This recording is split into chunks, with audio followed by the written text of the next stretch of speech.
So welcome everybody, and welcome to all of you out there in Zoom land. Thanks to James for organizing this wonderful reading and also for being such a great and welcoming manager to the bookstore. He's really breathed a completely new energy and life into this place. And I think most of us in the Boston poetry community and beyond are quite grateful to him for that. So tonight there are three readers. They're gonna read in alphabetical order. I'm gonna introduce them before each reading as opposed to all three at once. But before I do, I want to reiterate what I said earlier, which is that you're here to hear them read, but you're also here to buy their book. So if you leave without having bought a book, there's something quite wrong. Unless, of course, you've already bought their books, in which case you're excused. All right. So the three readers are Amy M. What does M stand for? Michelle. Michelle. Oh, that's a beautiful name. Okay. Amy M. Alvarez, Linda Carney-Goodrich, and Quintin, not Quintin, Collins. So first, Amy M. Alvarez. Oh, I should just say that Linda Carney-Goodrich, who is a great poetry citizen, organized a reading at the Roundhouse Brewery in Roslindale, which is impossible, or no, in Hyde Park, which is impossible to find. And I had a Uber driver who only spoke Georgian and Russian, and they had the damnedest time finding the place. But anyway, I heard Amy and Quintin read, and I thought the three of them would be a fantastic trio. So we're looking forward to it. So Amy M. Alvarez. Quote, "Our path is narrow," asserts the speaker of Amy M. Alvarez's poem, Spring Semester. Quote, "slick and steep. Though the slickness comes from early spring ice on the sidewalks, one might see the path and its slick steepness in her body of work as an arduous climb against the legacies of colonialism in the Philippines, where a speaker reminds us of the American military's crushing of the independence movement after the Spanish-American War, and where a contemporary Filipina is killed by an American Marine, in Amy's words, quote, "because his own desire was distractful to him.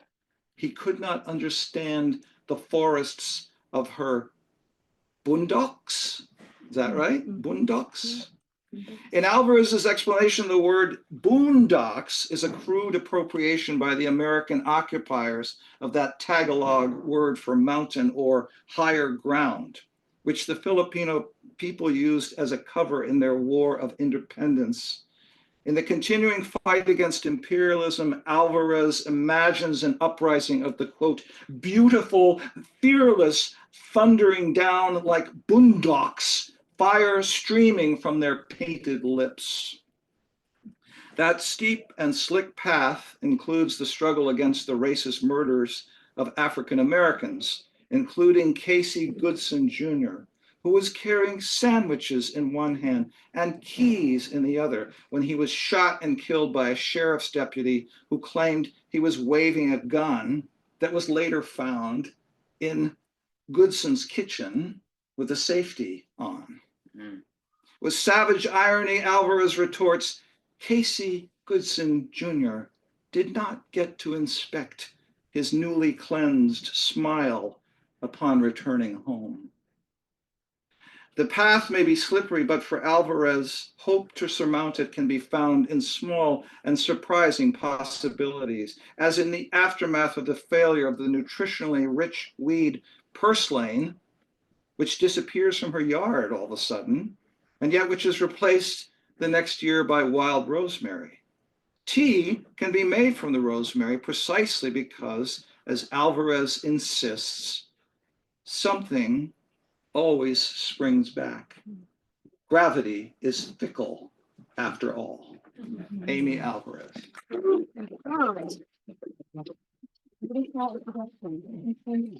you. Thank you for your beautiful poetry. Thank you. I'm a rather short person, so I'm going to do a quick adjustment on this, and I'll adjust it back for Linda, who's a tall person. Maybe I'll just do one of these. Is this good for everybody? Okay. Yeah. Do our best. So I'm actually going to start with an invocation. I keep on, Elizabeth Bishop is right here over my head. So I'm going to start with a poem entitled Predatory Rights, which is a Bishop illusionary, one that I really love reading for a poetry crowd. So Predatory Rights. In this poem, the speaker captures a silver piranha on a bamboo fishing pole, using raw meat as bait. In this poem, the fish is a metaphor for the poet's mother, for the poet herself. The fish is Elizabeth Bishop. The bait is a metaphor for capitalism. You are a metaphor for capitalism. The fish bleeds as it emerges from the river. It is the first time the speaker has caught a fish. She wonders who will taste whom. Poet's teeth, piranha's teeth, metaphors for salt and a pre-existing wound. The speaker watches the river guide pull up a water hyacinth stem, thick and fleshy as a thumb, wiggle it between the fish's needle teeth. In this poem, you are the fish and the water hyacinth. In this poem, you are hinge. You are piranha's jaw. You bite clean through. It's my little homage to her work, which is all around us. And I'll kind of jump in here to a reading that is deals with some things that are happening right now. So we'll kind of get right in. This is titled, I Am Whatever You Think. I am whatever you think American is. That is monolingual chaos. That is eagle hummingbird falling from sandstone, rising from groundwater. I am whatever you think. I am whatever. I am, you think? I am American as whatever, as if. I am exactly what you think I am. I am spike to the head of hegemony. I hurricane on your coastline. I dust storm, willing the ground to shift under your feet. I'm going to read a couple of poems that are about education. Given where the Department of Education is right now, I felt that this is appropriate. So a couple of poems thinking about education in the US. I was a teacher in the Boston public school system for a long time. I was a teacher in the New York City public school system for a long time. I was a teacher in a state university system for a long time. So I'm thinking a lot about education. I still work in education. It's something I've been thinking about quite a lot for a long time. This is titled Spring Semester. Apologies for those of you at home. Spring semester. The lanky brown boy who walks ahead of me wears a new leather jacket. It creaks in its newness. Hip hop rasps tinny through his oversized headphones. His head bobs as the music comes to the place where he thinks he knows the word and he lets spill. Shots fall, man down, it's a homicide. He mumbles as these lyrics fade, this brutal half haiku. These are the last words he will utter before he slips through the blue doors ahead, begins another day of high school. Red buds push from maple branches. We tread over ice and salt. Our path is narrow, slick, and steep. This poem is titled Search American Education. So kind of imagine it in all the randomness of the search terms that you might put in if you might search and Google American education. Search American education. Paper-filled desk, now a quadrangle of light, now a void. Book beats Glock outside of crossfire, within it only speed. America was patterned on the English system, a two-track model, one running the inside, the other shoeless, rounding the corner. Did you mean American education broken? Children went to school under guard. Children dodge rotten fruit. Children dodge bullets. The shifting sands of time bring an ancient practice a new name, but funds are only spent on too concise history books. There is a rumble that grows into a roar. This is how it begins. This is how it begins. I guess I'm thinking a lot about various institutions within the American government. I'm also going to read a couple of poems that deal with the military-industrial complex. I promise that a lot of my work is really fun in this book, and I will make you laugh. But you know, we have to go there sometimes. This is a poem about my brother. Photo of my brother in Djibouti.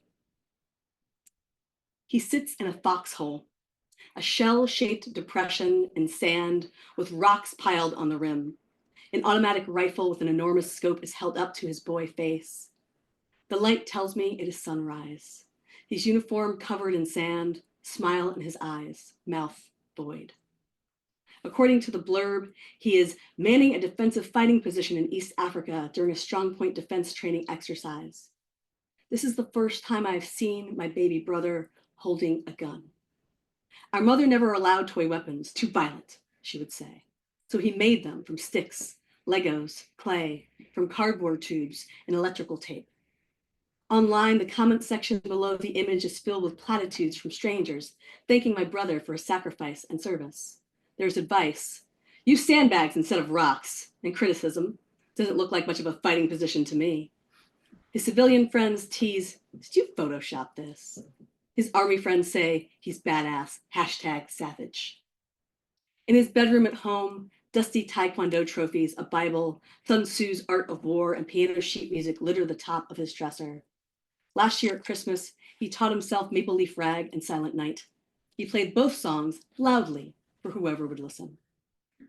Before he left, he found the flag that covered our grandfather's casket, unfurled it from its 50-year triangle, hung it on the only wall in his bedroom without windows. In the back of his open closet lie the remains of his childhood arsenal, tape peeling off, wood splintered, but still almost intact. And I will read the poem that Tom so generously referenced in his introduction, which is titled Boondocks. So I guess it's really quickly, my parents are from Jamaica and Puerto Rico. My step-parents are from the Philippines and Barbados. So this references the Philippines where my stepfather is from. Boondocks. From the Tagalog, bundok and Cebuano, bukid, each meaning mountain, rurality, folded up land far from ocean. From Proto-Austronesian bundok, higher ground. When American soldiers menaced the Philippines after the nation declared independence from Spain, Filipinos used bundok as cover, descending on an army used to prairies, to brown faces protecting sacred ground, raging across open field instead of behind trees, raining fire down the bundoks. These soldiers birthed the bastard word boondocks in these mountains, migrating meaning toward remote country, hinterlands, where the people, in their estimation, and what really is the estimation of a 19-year-old American worth, were less civilized or civil. I imagine a boondock being watery wasteland and didn't expect it to mean mountain in my stepfather's first tongue, or in Cebuano, Cebu being part of the archipelago I know well, for my time with church folk who proselytized to the choir, holding Protestants and Catholics, but also running clinics, providing materials to teachers, inviting young trans women to hang out and delight in sisterly love. I met my first out trans friend in Cebu at 15. She taught me the Cebuano word for cockroach as a gag, ok ok. Bakla is Cebuano for gay man and trans woman. Bakla, bukid, beauty, bundok. Jennifer Laud was a bakla, a Filipina beauty murdered by an American Marine in a bathroom stall because his own desire was distasteful to him. He could not understand the forests of her bundoks. The murderer was released after 5 years of a 10-year sentence. I don't bother naming the man from the boondocks because names are themselves honorifics, was paid $250,000 while he twiddled the thumbs that held Jennifer's head in a toilet. Babaylan, from the Austronesian bailayan, a word for shaman from the pre-colonial Philippines. A babaylan was almost always a woman like Jennifer, shamans by their very nature, guided by spirits of ancestors who brought them back to their bodies after traveling to astral boondocks until colonizers drove them into the mountains. I wish a medium beyond words to guide Jennifer back to her body. I wish an army of bakla babaylan, beautiful, fearless, thundering down the boondocks, fire streaming from their painted lips. Thank you. I'm sorry, again, it's going to keep going there. This is titled "I'm Flying Over the Border Wall." Because let's talk about it all. Yeah. I'm flying over the border wall. This morning, a girl dies of hydration as she tries to cross the border. I fly over. I gaze at Orion through pergola slats. I grip guilt tight as though a plastic water bottle in my hand. On our way to Mayan pyramids, a highway island stone snake rears its head, its body entwined in bougainvillea. Obsidian, the shaman says, is the frozen blood of the planet.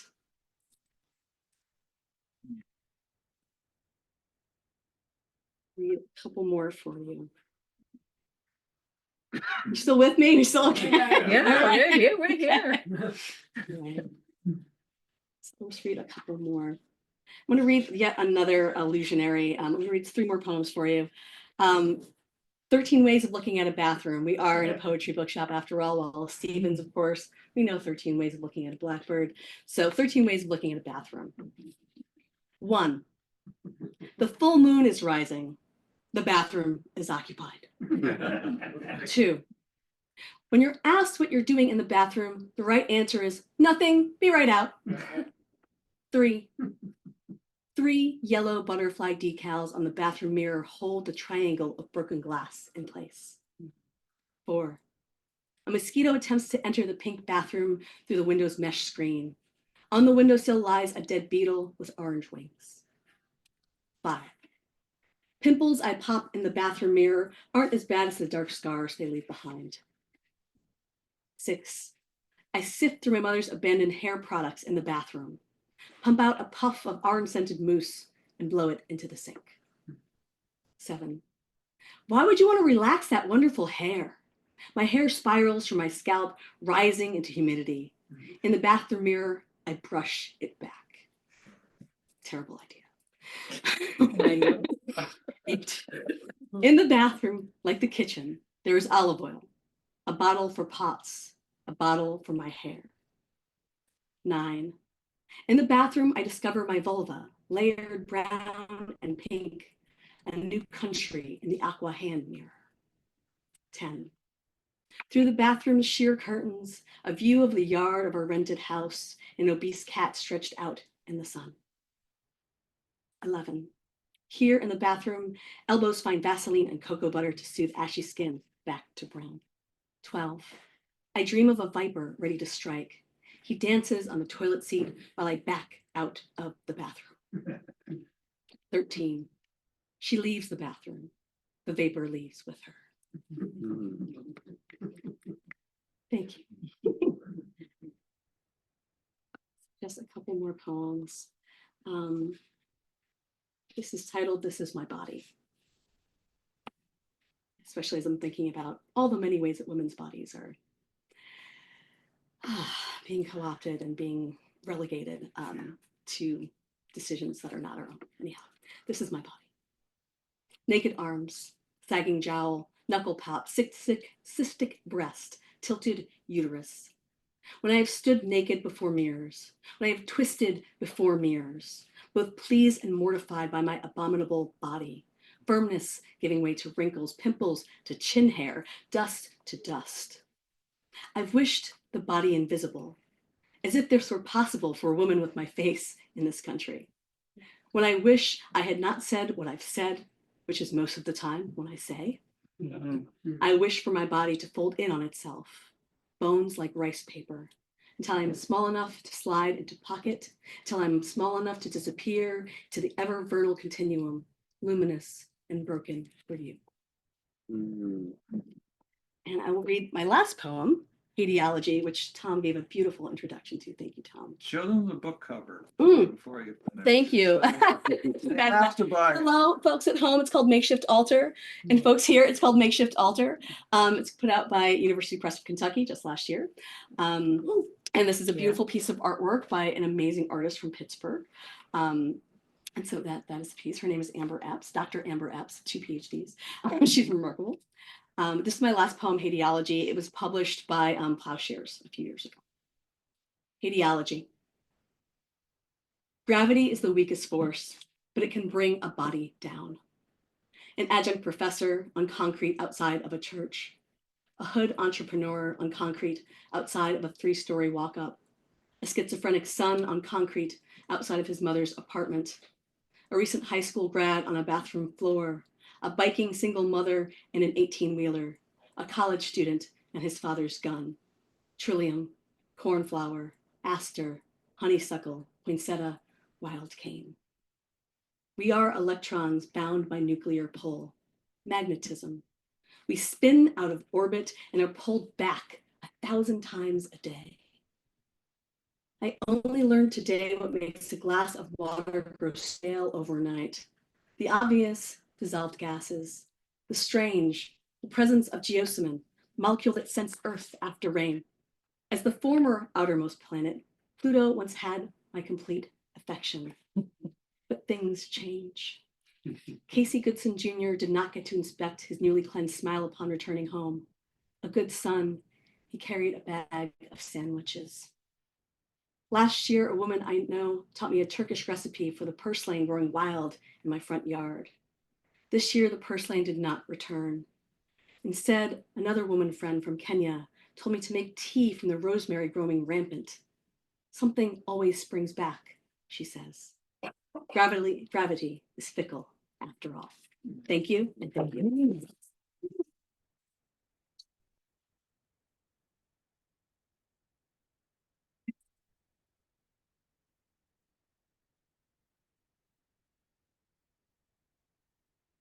So there are two devices that Amy used. One is an afro, which is a repetition of words or phrases at the beginning of lines.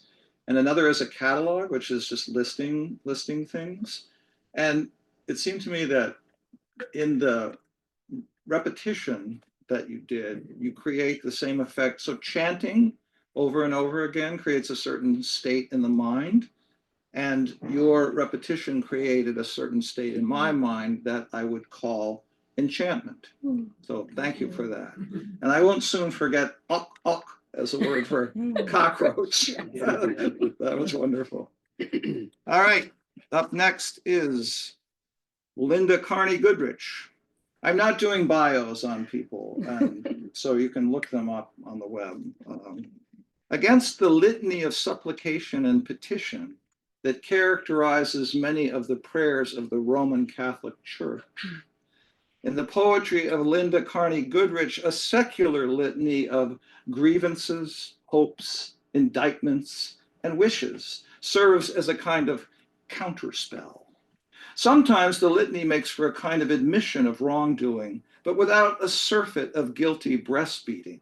The speaker of the title poem of Carney-Goodrich's Dot Girl, I want to say dot, but you don't say dot, admits that she hit Michelle Ball in the face until she had an asthma attack, Anne Marie McDougal till her nose bled hot all over my hand, Nancy Connell till she cried and I'd realized they'd let me go home.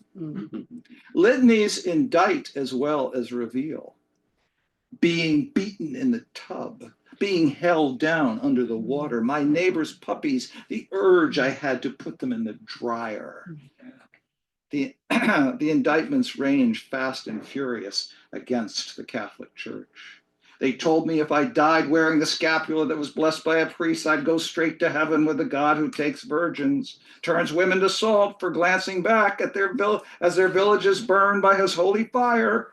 The scapula I wore in 3rd grade was blessed by a priest who molested my brother. And litanies against the institution of the family. My mother crying at her own mother's grave, the sting of her fingers and her fists on my back. Waiting with a social worker for my parents to arrive, relieved when they don't. And yet, against all of the oppression, the young heroine of these poems finds a brackish freedom in a night swim with a friend in Dorchester Bay. The two of us back float, while stick bodies in bruised and murky water, their only hands touching. We breathe out the memories of the day, stare at celestial light, born before we were. Linda Carney-Goodrich.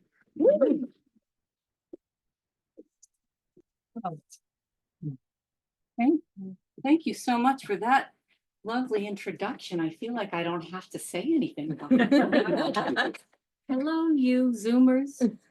I have to say how comforting it is to be in this space. Like, I feel like all these old friends and friends I've never met are here. Mark Strand is back here, Claudia Rankin, Sylvia Plath, all this imagining that came out of people's minds and like are now physical. Denise Levertov, I feel like I could live here almost, right? Yeah. And it's just special. It's really special to be here. Thank you, James, for having me. And thank you, Tom. And it is an honor to read with Amy and Quintin.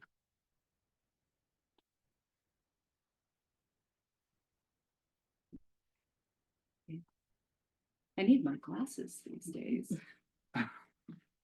Where the water meets the sky.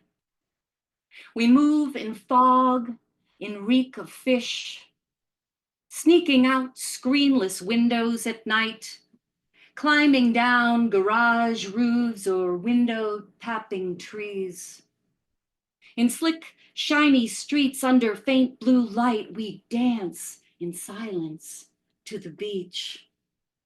The bosses and their workers snore through the perfect time. We scream our names like angry owls under the bridge by the beach.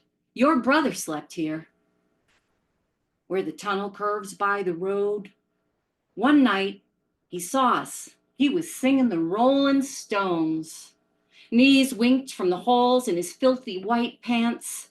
Car lights flashed him a spotlight of shame. We pretended not to hear him say, "Get out of here."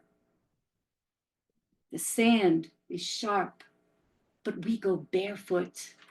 Tiny pieces of glass prick our feet, reminding us of pain we haven't felt. We strip down under each other's star-like eyes. The air's foul and alive. The two of us back float, white stick bodies and bruised in murky water. Only hands touching, we breathe out the memory of the day. Stare at celestial light born before we were. You claim there's a spot where the water meets the sky, where souls swim free and no one calls them home. In the morning, we sneak back home, wake our parents, and remind them to take us to school. Dorchester bike ride or vodka, beer, and cigarettes. I swim in the beach with the green glass sand, go to school with the Saints of Boston, do crafts with the Girl Scouts. Everyone knows girls don't build campfires. They don't rough it like the boys. I wonder at the woman who swam the English Channel. How was it she knew she could do that? I wonder if God loves me, why did he make me so ugly? Why did he make me a left-handed girl? I ride my bike on Salina Road with my eyes closed, smell the boiled Sunday dinners. Wonder what it is to fly, to jump from cloud to cloud. Vodka, beer, and cigarettes. Essential is coffee. Make me a screwdriver. Go down the store and get me a carton of Pall Malls. Will I need the things adults need? The blackness of it scares me. I shake my magic 8-ball. The future is uncertain, it tells me. I play the woman's gotta do what a woman's gotta do game with my blood sister, Mary. We wait in our clubhouse longing to hear Mayor White say, "No schools in all schools in Boston." Mary, she shows me a dirty magazine. She tells me one day, this is gonna happen to you. I ride my bike from stop sign to street light to schoolyards to parking lots, connecting my own private constellations. My father gives my mother a haircut to save his hard-earned money. He cuts her hair so short she needs a wig. I go to church, I take communion. I secretly hide the body of Christ in my coat pocket, sneak it home, and plant it like a seed in my yard. If I grew wings, they'd sprout hot pink and blue, but in my dreams of flying, I don't have any wings. I fly naked in the sky, doing tricks. No one can touch me. Look, look, it's a girl in the sky. They all marvel, and that's special because girls don't sit with Christ. Girls can't be priests. Girls don't even get to keep their own last names. I swim 2 hours a night hoping my father will be asleep when I get home. I spend so many hours staring up at that sky. My third grade teacher told me that clouds don't feel like nothing, but I know she's not that smart. Of course, clouds feel like something. Clouds, they feel like cotton, like sticky taffy. They feel like water or a mattress, or they feel like a tight hug from Aunt Irene with that sweet, boozy breath and those big, fluffy boobs.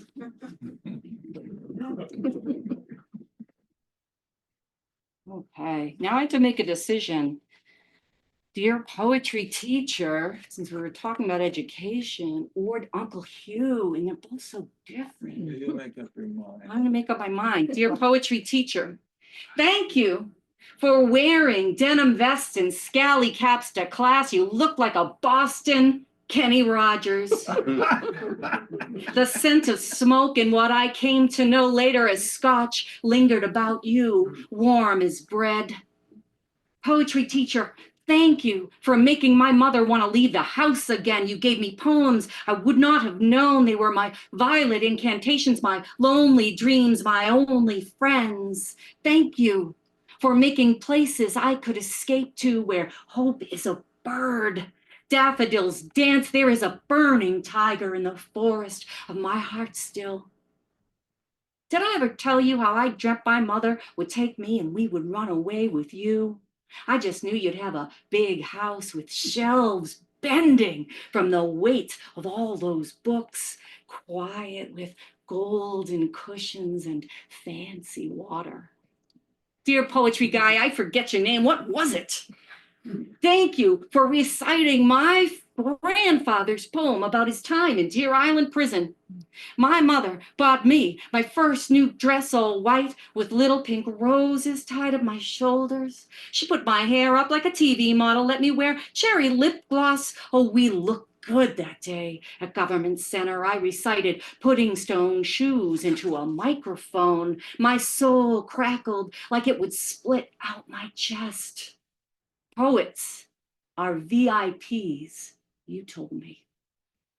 Oh, how the poems made me hum all those afternoons when I could have been fighting other girls in the schoolyard till my shins bled. But instead, I went to find you. You're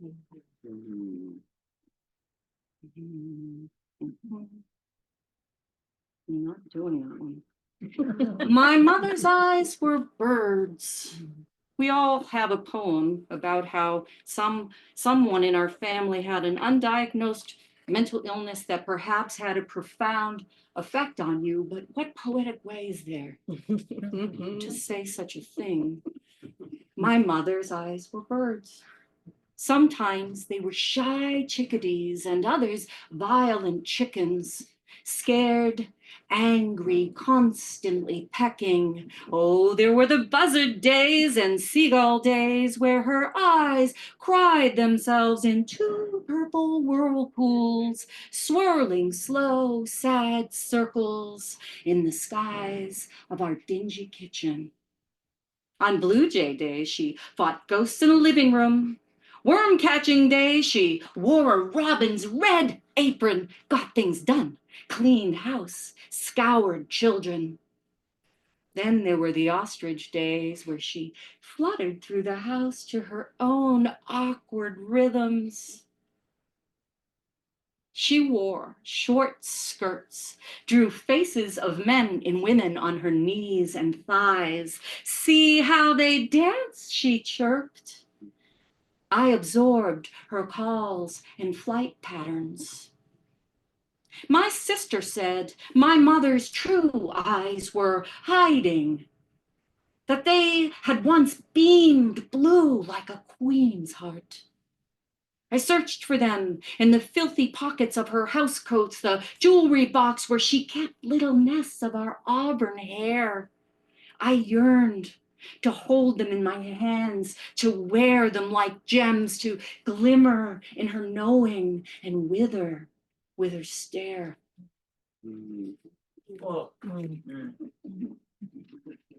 Okay, so we're going to St. Anne's. I don't think it is. You said it. You said it all. Thank you so much. Sister, why must our saviors bleed forever?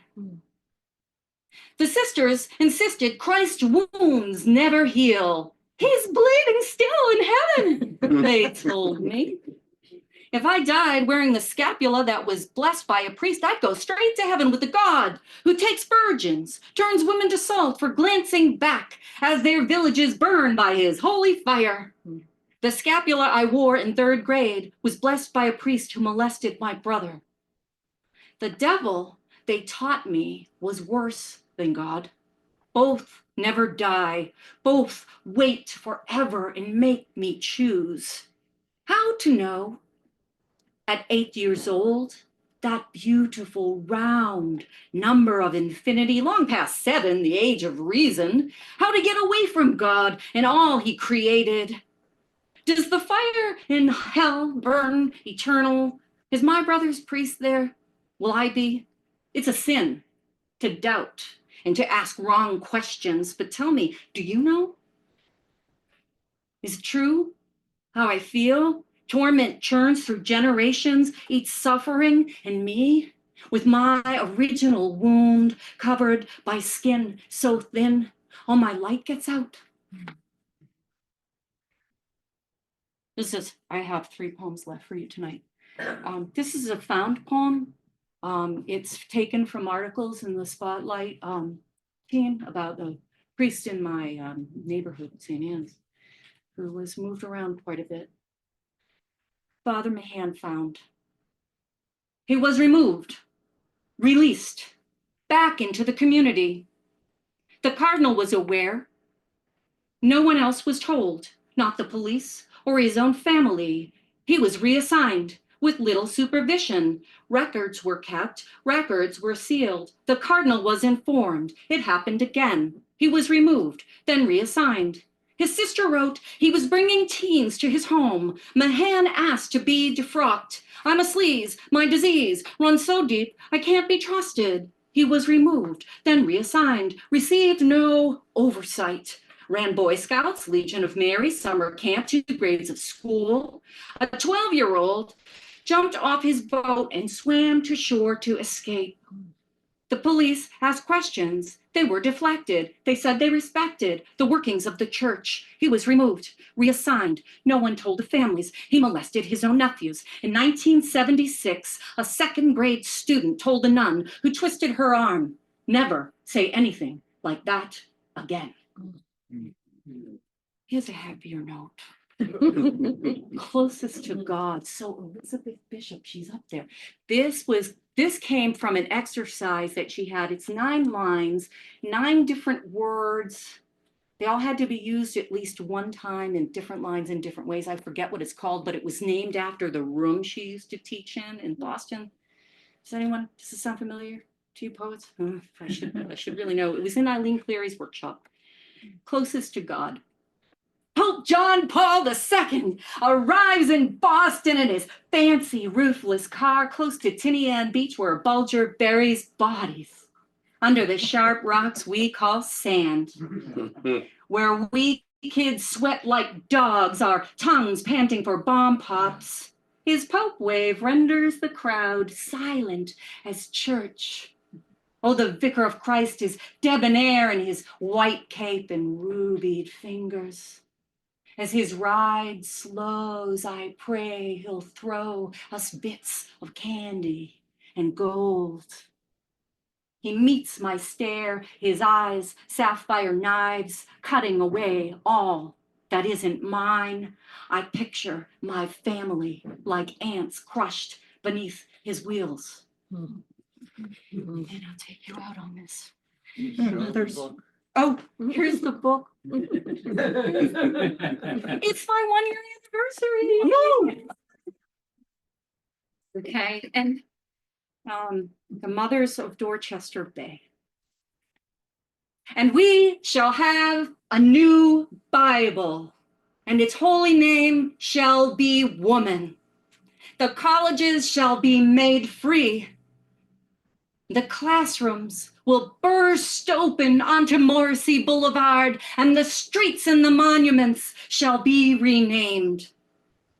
Research shall resume there, where our mothers' names were removed. Their dreams once tread upon shall be made new and gleaming, snapping like sheets strung tight between the triple deckers. They shall go no more to priests who devour their sons for being so sweet. No more shall we be divided into parishes and projects. And my holy mother, Saint Joan McDade, shall be resurrected and redeemed. Yes, the mothers of Dorchester Bay shall float and rise like new Jesus, and all of Boston shall know their stories, and they shall live forever, bodies unblemished, eyes unblackened. Thank you. Lifelong dreams to be here.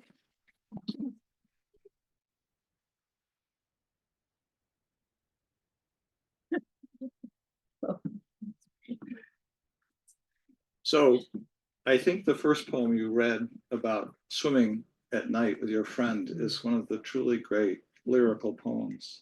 And you do something there with the image of the white stick body and the bruised water so that the images are crossing each other.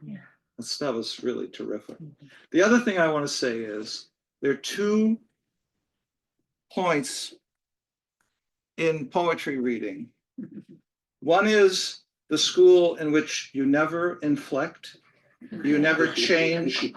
So you read like this: home is so sad, it stays as it was left, shaped the comfort, the last to go.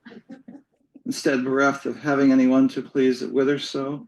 And then there's the slam poetry, which starts maybe a little quiet and lyrical. Home is so sad, it stays as it was left. And then, like, within 10 seconds, the shouting starts.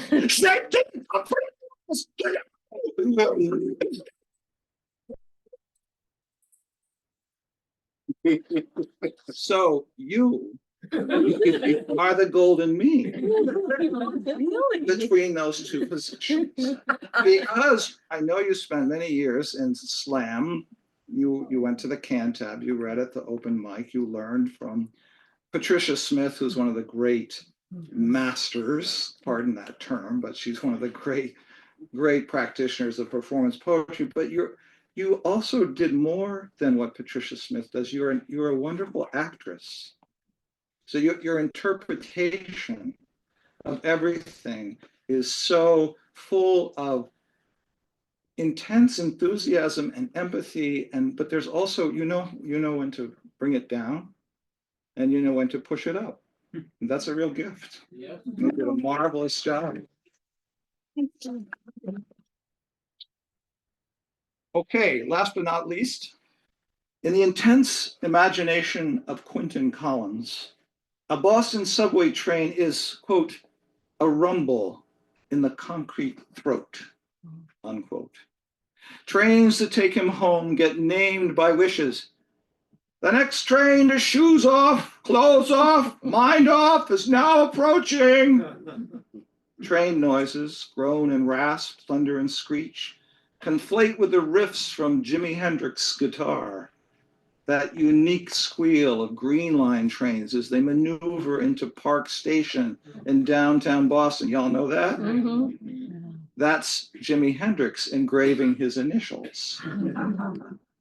The Barack Obama presidency was supposed to usher in a, quote, post-racial, unquote, era, but the speaker of a Quintin Collins poem imagines that, quote, the dead beneath the South Lawn could snare a root around his toes if he did not tread with caution, unquote.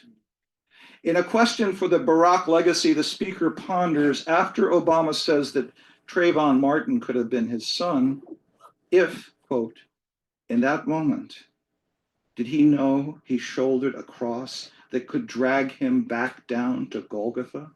It happened, but I stared at the hilltop and I haven't looked toward the ground since. A history of diabetes in the family conjures up lists of the treats that the sugar-addicted parents would consume. Don't you know that sugar once cost a penny a piece? Saltwater taffy, Smarties, bit of honey, Tootsie Rolls, Bazooka, Brock's, bottle caps, caramels, and my favorite, sugar cigarettes.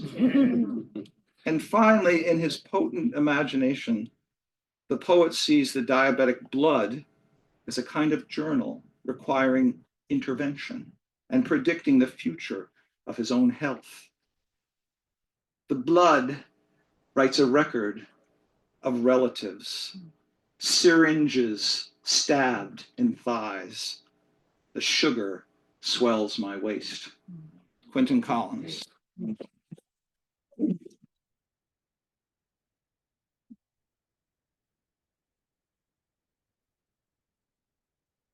Great. Hi, everybody.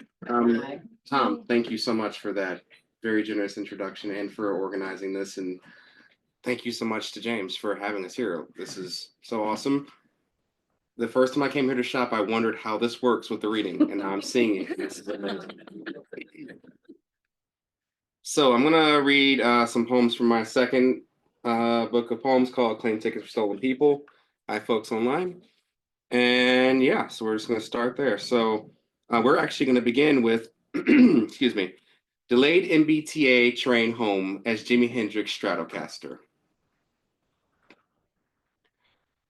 Third rail hums electric, a rumble in the concrete throat.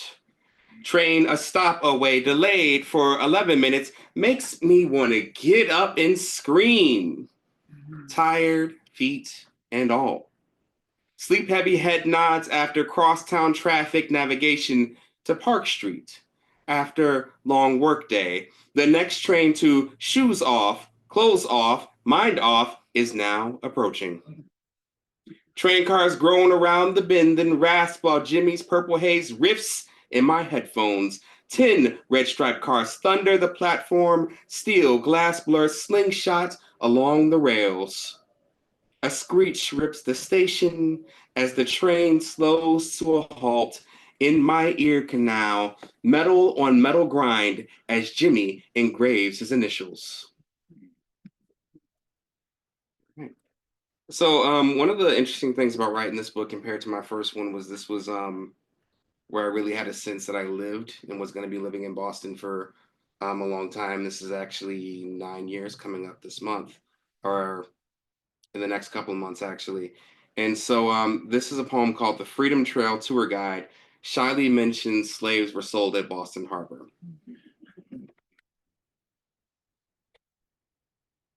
What brick would guide us across the Atlantic? Ocean floor sand, this grain was once bone, once body. Crispus Attucks would receive his own branch on the trail from state and Congress to Framingham to the harbor to waters charted from the Ivory Coast to the Americas. Whose tax dollars would pay for the masonry? Lawmakers ask. Lawmakers allege some history isn't worth it to save. Ask Faneuil Hall, the busker who beats pots in pans in buckets. First, put a few bills in his hat. He'll explain where to find lineage. Check between the stone, not the red, white, and blue bricks from the Common to Bunker Hill. Time flays these streets to their cobbles.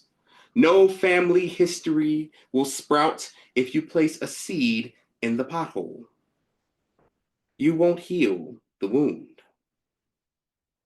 Some tourists comment how nice it is that they can see remains of times past on the USS Constitution. They hop on and hop off a trolley, stop at a bar, celebrate the liberties of their bodies in waves of Sam Adams until the last dregs trail down their throats.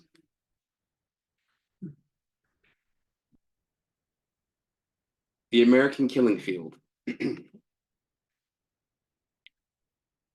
Charlottesville has started to fade into a remember when?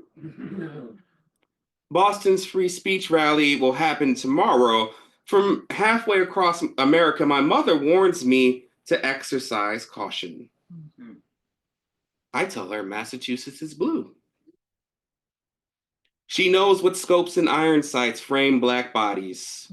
She watched cops choke Eric Garner on a New York street. She watched cops shoot Tamir Rice. Rekia Boyd's killer resigned before he could be fired. Another bullet ricochets across America. We debate the gun smoke, forget the trigger finger. Our mothers never lose sight of our Black bodies downrange on the American killing field, or the muzzle flash when the media murders our character for the gun that takes the body. They grab a graduation photo. For what America does to us, they grab the casket lid. Mm. Mm. And this is what I would ask about Barack's post-racial White House. And so another thread in this book is really reckoning with what Barack's presidency meant for me as a person who's, not only a Black individual in this country, but voting for the first time and having that first election be momentous for a lot of ways, but then also the complications that come up with any person who's going to be in charge of this country. What manner of gospel raised Barack Hussein Obama on Sunday mornings in the White House, muscle memory of mop bucket and vacuum on the Sabbath? Who awakened his hands? Smokey Norfolk, Yolanda Adams, Mary? In this hand-me-down house, spine and rib frames behind the sheetrock, how often did Barack sleep late on a Sunday morning? Or did the voices never stop their whispers in his ears? I sought what he wrought upon his souls. I imagine the dead beneath the south lawn could snare roots around his toes if he did not tread with caution. Am I asking too much of the mountain that I raised for him? No. These questions are supposed to be for Barack, not my illusion that on November 4th, 2008, we buried this country's history in Grant Park. We lowered it into the dirt, threw confetti on the grave. Or so I thought, but these questions aren't for me. These questions are for a Black man in a tan suit in charge of white America. Final question, Barack said Trayvon Martin could have been his son. In that moment, did he know he shouldered a cross that could drag him back down Golgotha? It happened, but I stared at the hilltop and I haven't looked toward the ground since. So switching gears a little bit, but keeping with the Chicago thread. So I'm originally from the Chicago area, from the suburbs specifically, and one foundational experience of being a teenager is that you're old enough to get on the commuter rail by yourself and go into the city with your friends, go to the beach, run around, go in the stores, just be a nuisance to the people who have to go to work. And so it took me forever to write a poem about that experience. And so this one is called Downtown Chicago, A Decadence Uncommon. Commuter train already eased into the station, almost ready to ease out. We sprint through the doors. Our heaves and huffs ease to laughter, staccato through our teeth, then full raucous as we pick up steam, as the train picks up steam. This cacophony we chorus on a summer Monday morning while conductors click tickets, work-weary 9-to-5ers side-eye our upper deck chatter. Chatter, we click. Jokes. Favorite song lyrics, too loud for AM travelers. Change, we clink to pay our fares. Change we save for a meal downtown. Downtown is where skin learns new proximities. So close sweat beads skip from neck to neck, brow to brow. We arrive in the loop, still loud as locomotives as we racket off the train, out of the station, suburban kids bound for Gold Coast beaches. A decadence uncommon to our shopping mall, bowling alley, movie theater, roller rink routines most days. Today, we grip summer like sand. Swimsuits under denim, city denizens for the day. Lake Michigan offers its tides to our feet. Its gull-sung serenade to our ears, fresh water up to our chest until the sun drops. Our eyes droop. We droop against train station columns. Our gaggle no longer giggles, just the sweat-heavy sleep as we wait for the next train to normalcy, as we wait for train cars to blur to black, train cars sprinting back to the suburbs.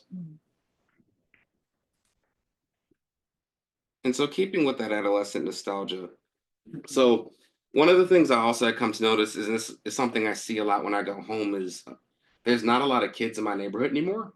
And I don't know if that's, a very localized feeling for people or if it's like a wider trend, but I just remember not being able to go anywhere without there being like 50 of us.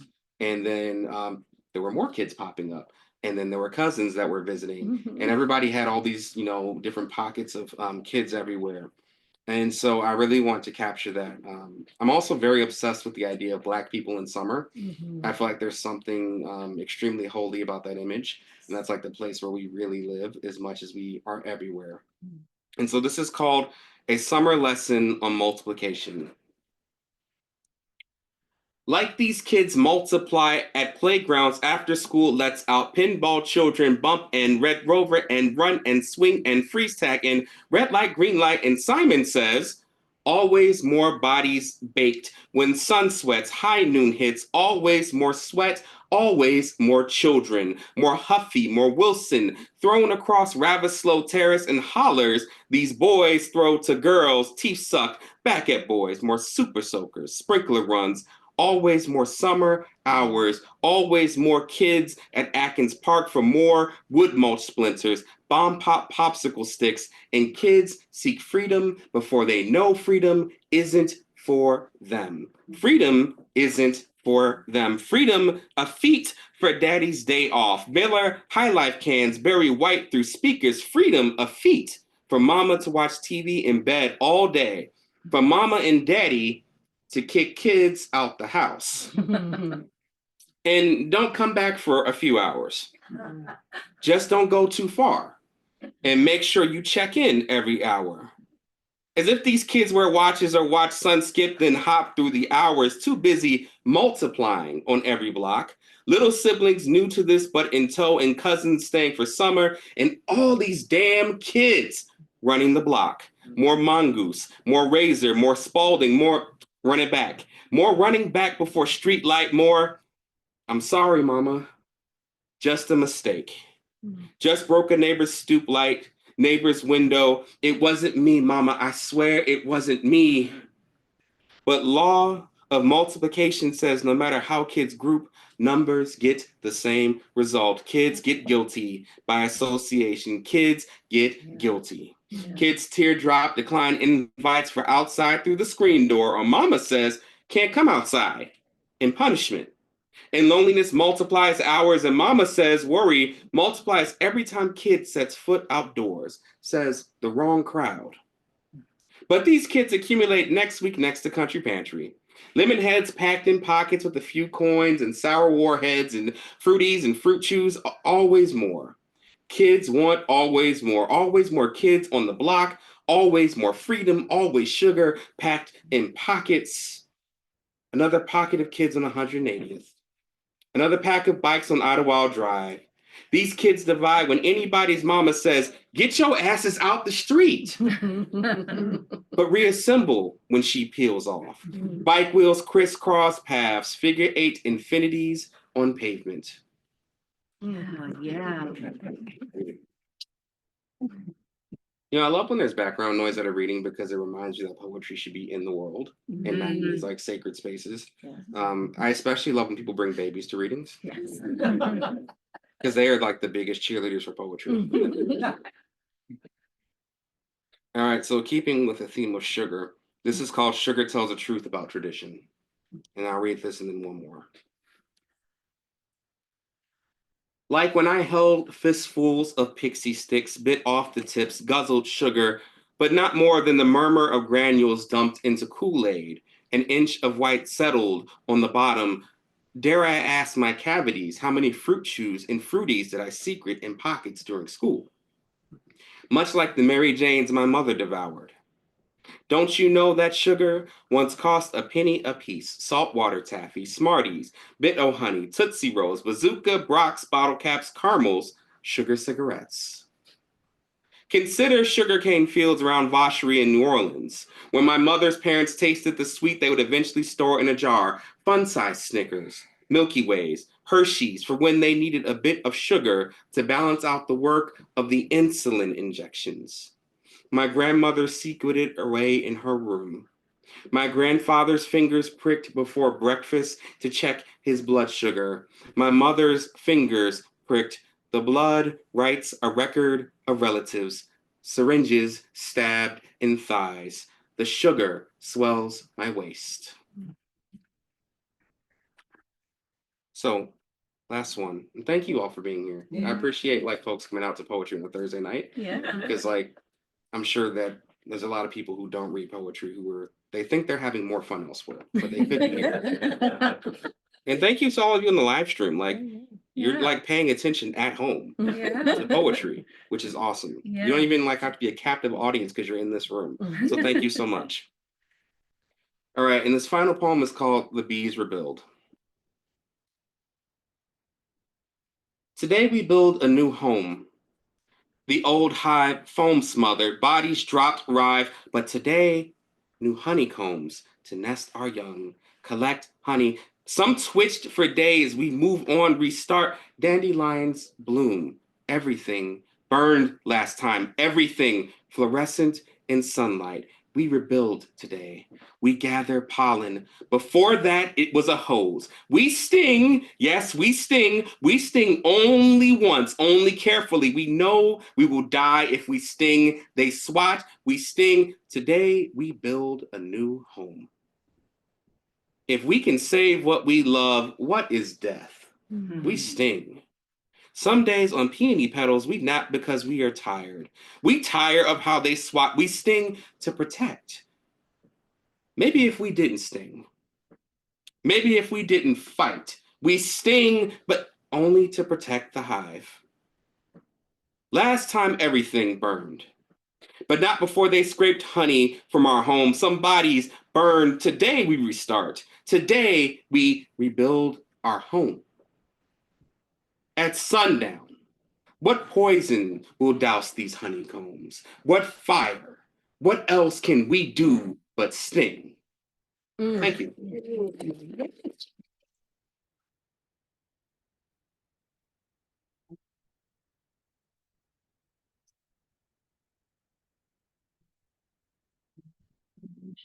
So in African culture, one of the most revered figures is the griot, who is the storyteller. And Quintin, your storytelling is inflected so wonderfully with the locomotive aspects of fine poetry.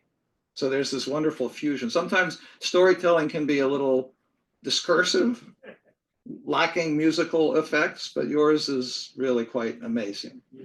I want to say, so there is something a little bit of the preacher and the griot who are kind of like mixing themselves together. And if you're a preacher, you remind me what Emily Dickinson said in her poem, which starts out, "The Bible is an antique volume written by faded men." And it ends, Boys who believe are very lonesome. Other boys are lost. Had the tale but a warbling teller, all the boys would come. Orpheus's sermon captivated, it did not condemn. So your sermon, if it's a sermon, is captivating.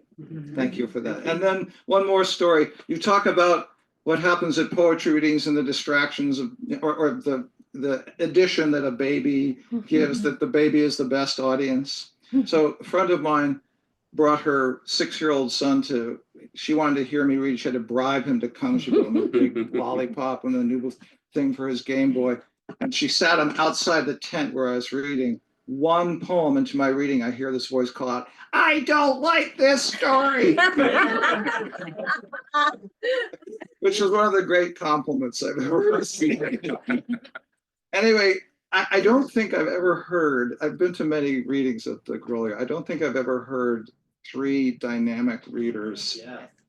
One bang, bang, bang. Such a pleasure to hear you guys read. And listen, if you haven't got one of these books, I'm going to be very disappointed in you if you walk out without at least one book. So please, buy books. Thank you again to James. Yeah, Thank you to the folks back home.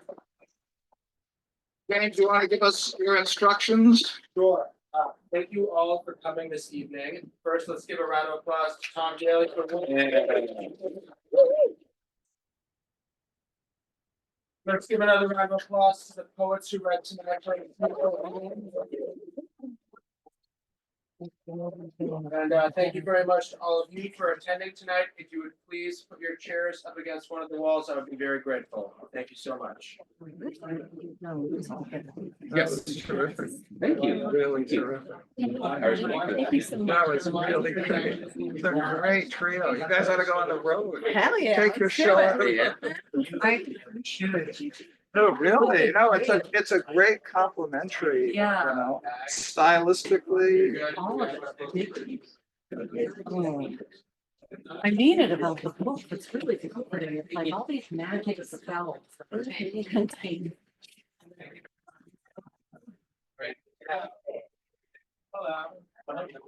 find out. Okay. Here, I'll get these. Have you met Jared? Oh, yeah, of course. No, no, at the wine and poetry. Yeah, oh yeah, you did me. Keep expecting to see you at poetry house. We can talk about music. He'll be there tomorrow night. Oh, Yeah, great. yeah. He's playing. What's tomorrow night's next? Oh, Jazz. wait, that's you? Okay, I didn't put those names together. Sorry. I've been staring at your picture. Really? Because I've been working on it. We've met on Zoom, That's correct. right? And in the. And you know, I can't believe your books are your own. Yeah. To get a chance to see you live. I love you too. So Yeah. good to see you. Yeah. Thank you. And it's always great when you're reading and you can feel like the people are listening and I look inside your face. Terrific. The authors will be glad to sign your books. Sorry. They're all over here if you want your book signed. Too much. Never. Absolutely not. Can you tell me the spelling of your name? It's K-E-N. You know, you have to ask. You always have to ask. Don't worry. And you know, I didn't think I knew Dr. Gorgeous, even though my son lives there. I don't know. Yeah, I don't know. I still call it. Well, one of my friends was on there for 78. It's really great. Thank you. I really appreciate that you. Well, you know, I think, oh, you're. Yes.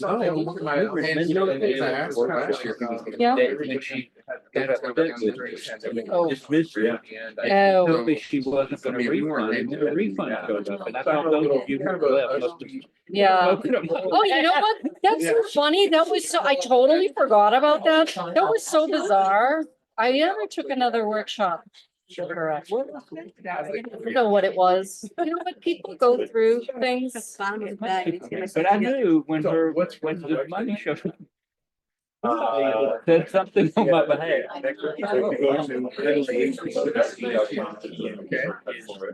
Okay. Watching fine mind. But you did great. Thank you. All right. Great to help. So wonderful. Thank you. Sorry. Thank you. Sparkling and.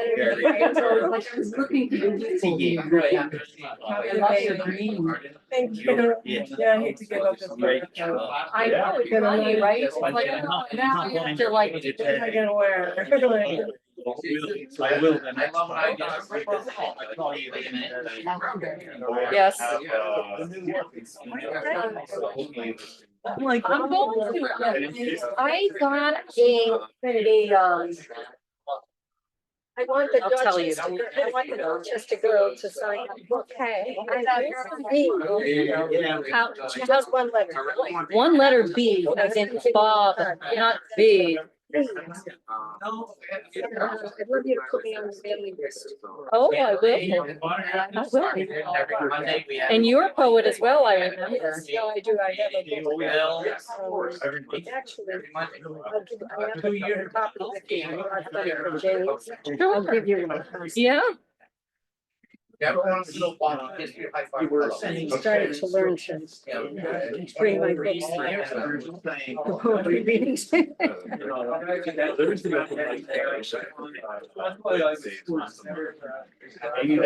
been there.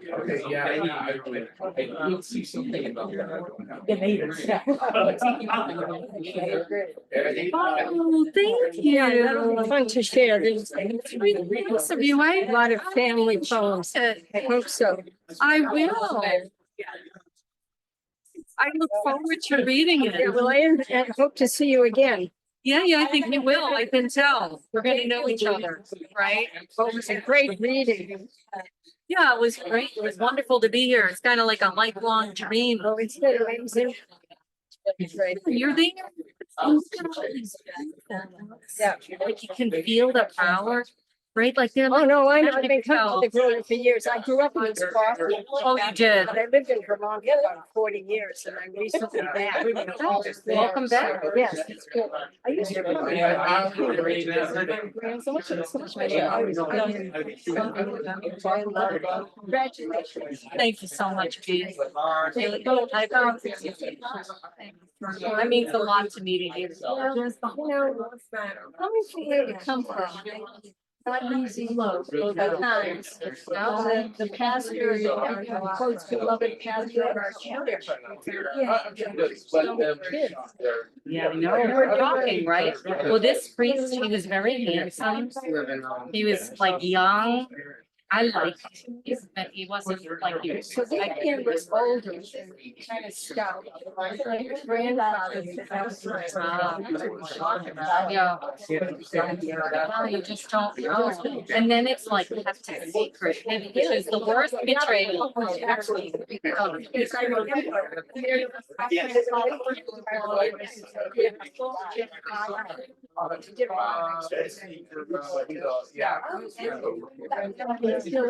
Yeah, it is. And it's too bad. There were a lot of wonderful things I got from the church. I probably should write about that too. What is it? Yeah, I saw you. Look, because that, I was in third grade.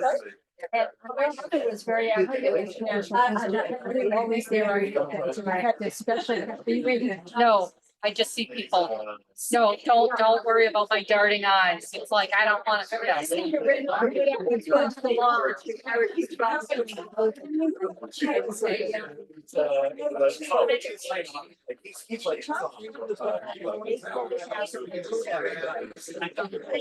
It's like in third grade.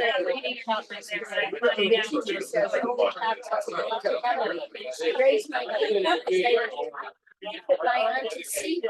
Really wonderful person. Yeah. Talking about eightfold passive. Going out. Yeah. She just turned it red. It's red. Yeah. Sit down. Yeah. I thought, all of these words are written, No, like crazy. They're also crazy. love thy neighbor as thyself. That is true. Yeah. Yeah, I guess that's probably true. Yes.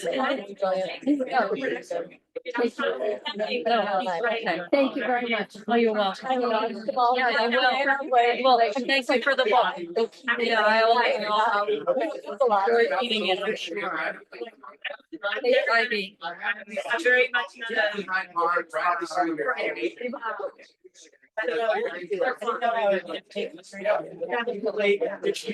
Oh, okay. Oh, I'm sorry. Okay, that's yeah.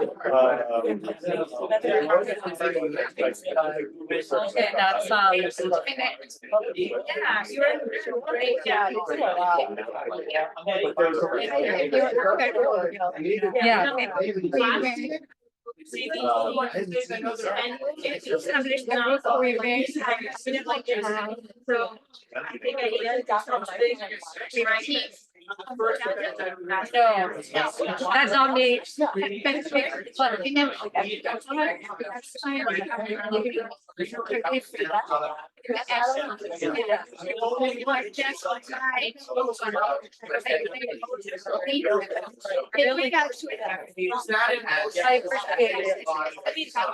These are the ones that, I mean, not all of my poems come to me this way, but when they do, I feel like I have to honor their place because I think they come from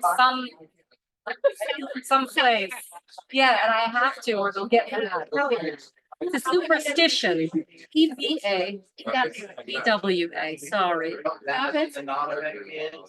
It's good. The first My penmanship is terrible because of my left hand.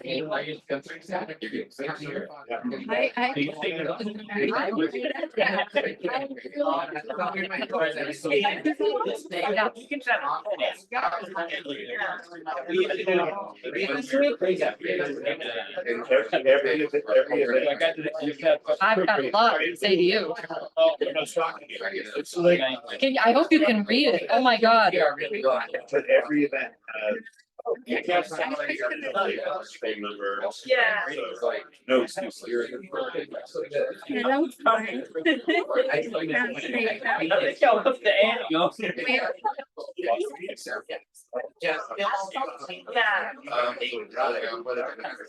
I got spoiled.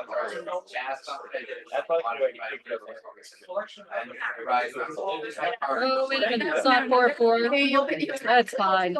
Yeah. There, I'll do it that way. So you know what day it is. Hello. Yeah, with appreciation, admiration that I did that. Yes, oh, your translation is stunning.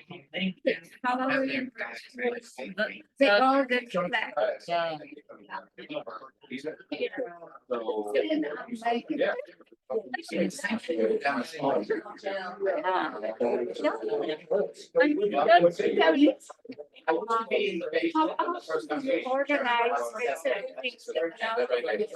I don't, that was a one-off because that place closed, but I do have distraction. Well, it's closed and then maybe it reopened, but they don't really seem to have events, but I do make a reading in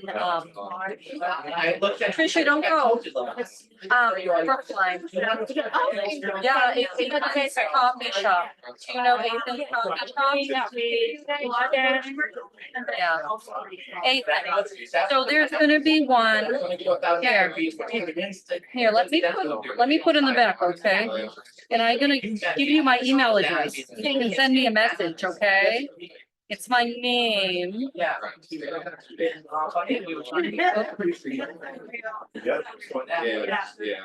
3.5. I'm in that. And then it's at, Yeah. okay, so send me an email and I'll let you know more about the readings.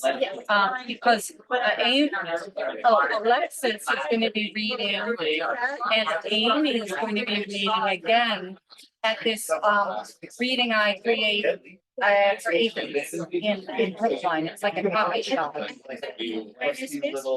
April, Amy. Yeah. I should know it. Hey, April 21st, Monday night, April 21st, at 7 p.m. Oh, tell me you gotta go on a field trip.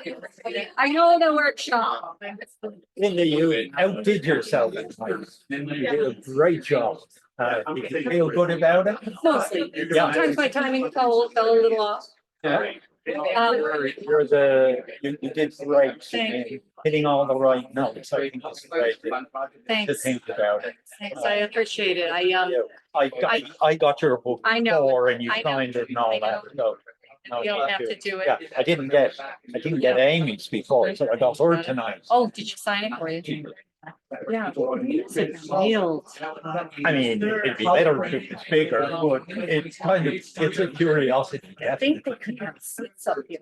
I'm not kidding. I mean, She doesn't believe me. Great to sit up here and look down on everyone. I don't know. It'd be a recipe for someone would get hurt. Yeah, I do have an idea. You should sell raffle tickets for the privilege to sleep here one night. And then you can read any book. Like, put out a little air mattress. There's probably mice around, but it'd be safe, right? Wouldn't it be great? I would sleep here for a night. I bet there are ghosts in here. It's good. Does he own it? I think he is, or he runs it. That's a good question. Tom would know the answer to this. Yeah. I met Tom. Good chap. I thought you guys really hit it off. Definitely. Yeah, and also there's like people to know. You're really, inspiring is not the word, you're motivating to network. My wife, my wife.